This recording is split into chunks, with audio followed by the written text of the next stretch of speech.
Nada acaba o se cumple definitivamente, me dijo una vez Klein, y tenía razón. Ninguna catástrofe se cumple como se ha imaginado o se ha detallado en la fantasía de los seres y de las sociedades que las han previsto o ideado.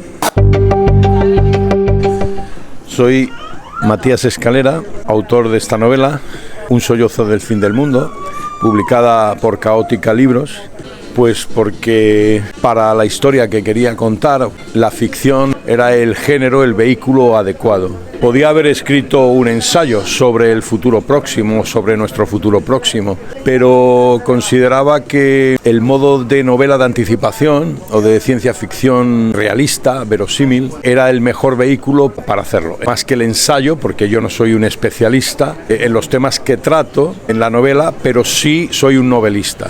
Y como novelista sí podía usar los materiales que recabé durante más de un año de investigación, pero no como especialista, y por eso es una novela, no es un ensayo.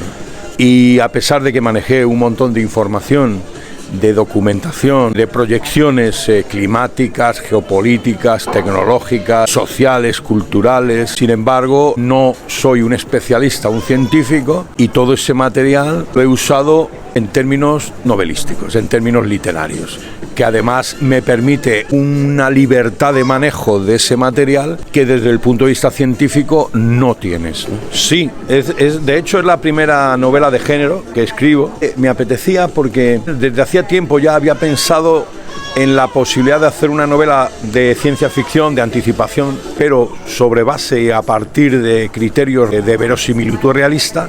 Y yo creo que en un momento dado pensé que había llegado justo la coyuntura adecuada para ello, ¿no? Justo en los años anteriores a la pandemia. Y como dice Quique Falcón, un gran amigo y uno de los grandes poetas españoles, la anticipación es una especie de signo de los tiempos. En las coyunturas históricas de crisis, la ciencia ficción se convierte, o la novela de anticipación se convierte en un vehículo de reflexión sobre nuestro presente, porque al final toda novela de ciencia ficción, toda novela de anticipación, en realidad está hablando del presente, pero de un modo distinto y con una libertad que no te permite un enfoque clásico del realismo clásico. Y la ciencia ficción me gusta y soy un gran lector de ciencia ficción. Ese ha sido un género, en realidad, que no me ha costado mucho el manejar, porque como he leído tanto y me identifico tanto con la estrategia de la anticipación científica y social, política, y sobre todo con la cantidad de material que había recopilado, me fue relativamente fácil,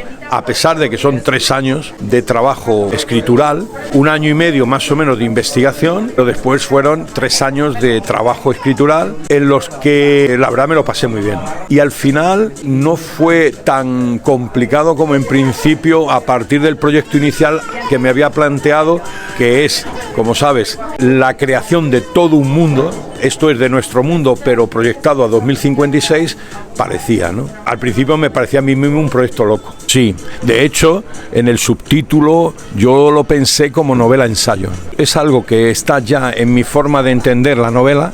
En las novelas anteriores la documentación y el documento funcionan, pero claro, no de un modo estructuralmente tan potente como en esta. De hecho, yo la titulé novela-ensayo. Este sí fue uno de los grandes retos escriturales, ¿no?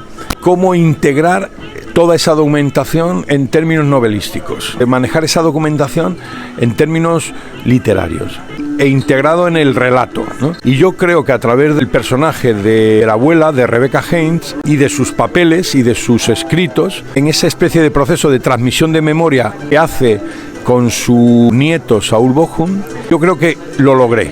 Cuando encontré esa vía, vi que todo ese material documental tenía sentido y encontraba su sentido novelístico y su sentido literario. Hay 2 tramas paralelas que finalmente convergen. Una trama gira en torno a Victor Klein, comisario de la nueva Europol, la nueva policía europea, que tiene que investigar una trama de tráfico de medicamentos falsos que fluyen hacia Europa.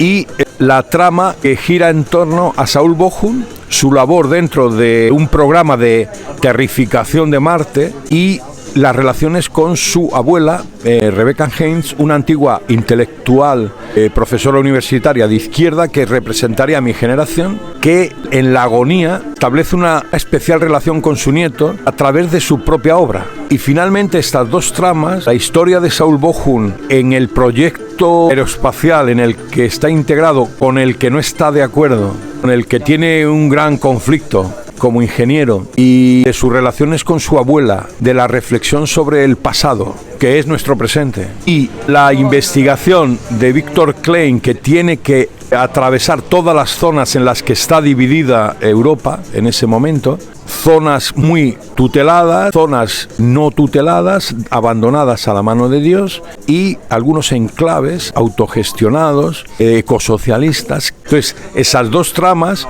finalmente convergen, de un modo que será el lector quien tenga que descubrir en la lectura de Un sollozo del fin del mundo. Se desarrolla en 2056, simplemente porque yo tendría 100 años.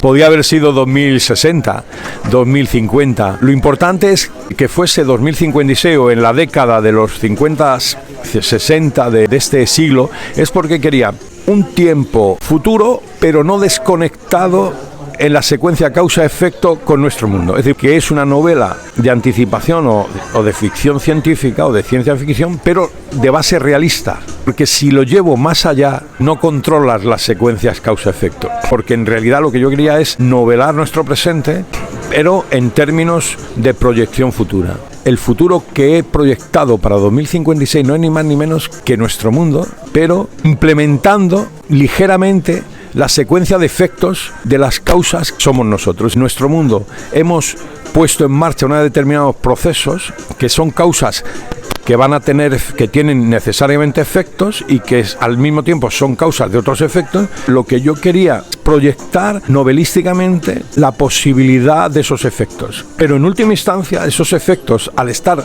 temporalmente tan próximos a nosotros, pueden ser conectados con nuestro tiempo presente. Desde el punto de vista estructural o técnico, uno de los elementos, creo, que aporta esta novela más interesante es cómo logré, creo, al final, hacer el futuro inmediato nuestro un pasado ya realizado, de modo que el lector lee el futuro como ya pasado realizado. Esto es una novela. La novela, tal como yo la concibo, se fundamenta en el conocimiento, pero también en la relación emocional con el que lee. Tiene que producir placer. ¿Qué sucede? Que al leer este tipo de novela, el lector tiene un placer más allá del puro entretenimiento inmediato y efímero, sino que es un placer que permanece más en el interior. Al final es un placer intelectual. Es lógico porque si se proyecta una realidad futura, todos, de alguna u otra manera, tanto personalmente como colectivamente, han perdido un mundo ya irrecuperable, que es el nuestro. Estoy de acuerdo con los filósofos y con gente que considera la melancolía un signo de nuestros tiempos.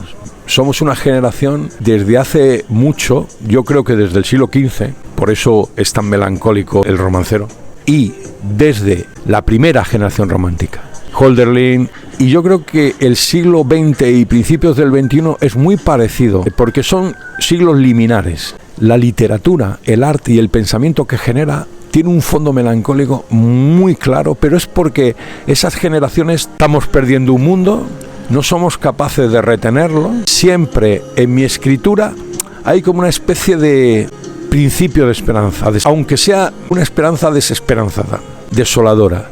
Hay algo en mí que siempre, incluso en los escritos más duros, yo lo noto, siempre salvo algo de nosotros y de lo que veo. Ver la vida en medio de la muerte, la vida pujando, incluso en el desastre absoluto. Siempre la vida es más fuerte que la muerte. Por esto esta novela no es una distopía, no es catastrófica, porque el final será un sollozo, y en ese sollozo es posible que florecillas y elementos de vida y de belleza pujen, ¿no? Incluso mueran con nosotros. Por eso es un sollozo del fin del mundo.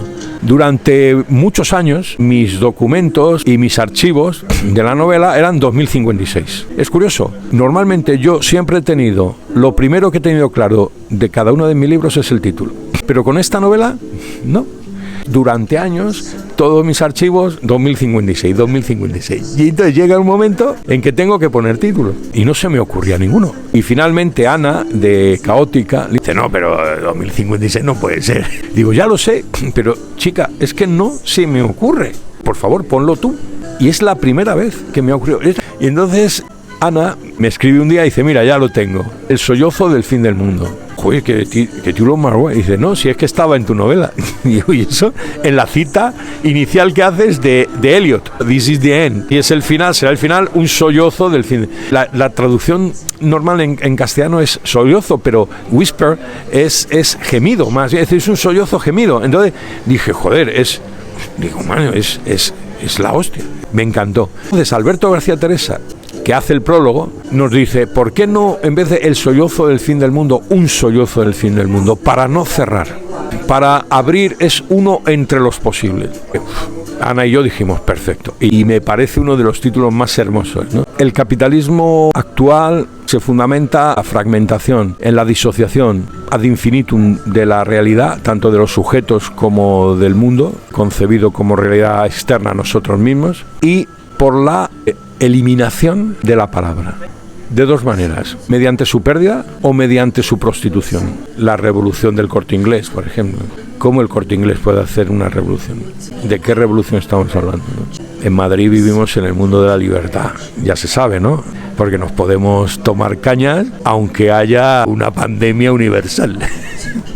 Entonces, luchar contra el empobrecimiento y la prostitución de la palabra es una tarea fundamental. Si no hay riqueza lingüística, si no dominamos las palabras nos terminan dominando.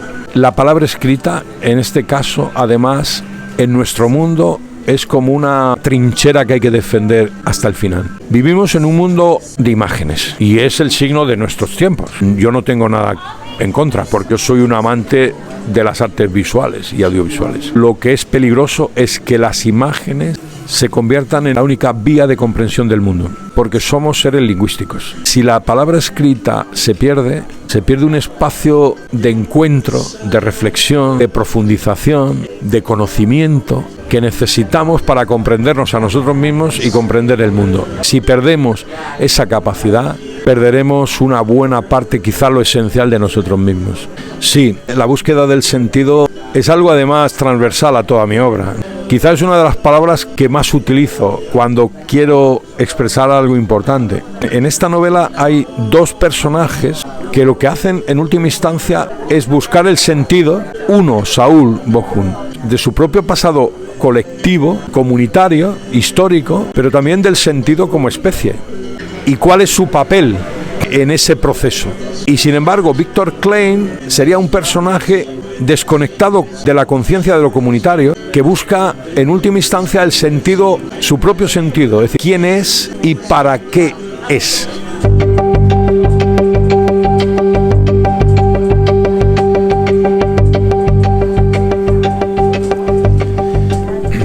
Todo, tanto las catástrofes como las revoluciones, se quedan siempre como a medio hacer y decepcionan a todos, tanto a los que las han temido como a los que las han provocado.